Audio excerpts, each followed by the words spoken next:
Common executive questions that you should prepare for. Whether we're pitching something new or providing an update or trying to further progress initiatives that have been going for a while, or whether we are reviewing or discussing our strategy or specific projects, there is a key set of questions that executives always have in their mind, and that I encourage you to prepare for these questions in almost every interaction, time and time again, particularly when it's about deliverables. So the 4 questions we'll cover today is first, why this? So essentially it's why should we be doing this? Why is it important as a business? In this case, you can discuss that it's a new capability, a new product or service, or it's something that is focused on reducing cost or reducing risk, expanding to new markets, better servicing customers, etc. But have the answer as to why this. That's question 1. Question 2 is why now?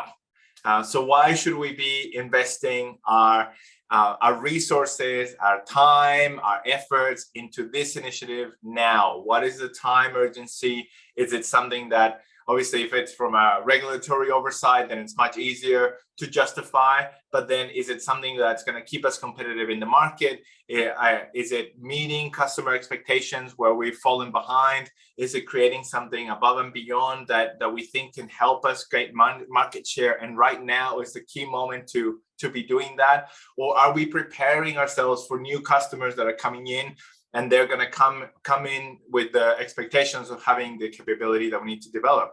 So covering the why now, why is it important to do right now, is one of the 4 critical questions. The third one is the business case or the return.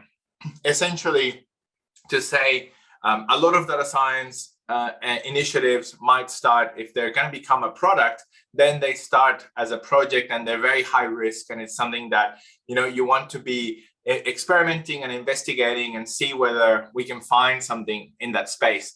And then so you'll be covering sort of in the early pitching stage, you'll be covering some of the benefits, the potential, etc. But as you go further down the project life cycle, and then see if it has legs, if you can achieve product market fit, and then something that you can take to a product, then the costs are going to continue to increase over time. You want to de-risk the decision that it's going to be something worthwhile.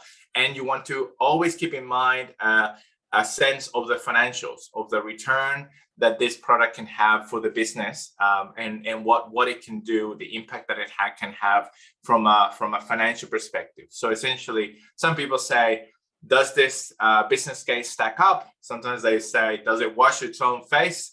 As in, like, does it cover its costs, and then at a minimum, and then obviously be able to give us some profits? That would be great. So having an understanding of the financials and the business case is going to be one of the 4 key questions that you'll get from execs time and time again. So it's number 3. And then the last one, they usually comes towards the end of the project, and it's the recommendation. So what do we do as a result? So if it's earlier in the project, it's like, what are we going to be able to do as a result of having this piece of work done? And if it's towards the end of the deliverables, then cool. So now we've done this. What do we do now? What should we change as a result? What is it enabling us to do? What should we market? What should we tell people about? So great, we've done all this fantastic work. What do we do now? So that's the 4 key questions that you should be prepared with when discussing work with executives, especially updates, projects at any stage of life, even the strategies. Consider these and you'll be better prepared. I hope this helps. Please share and tag people that would find this valuable, and I hope to see you in the next video.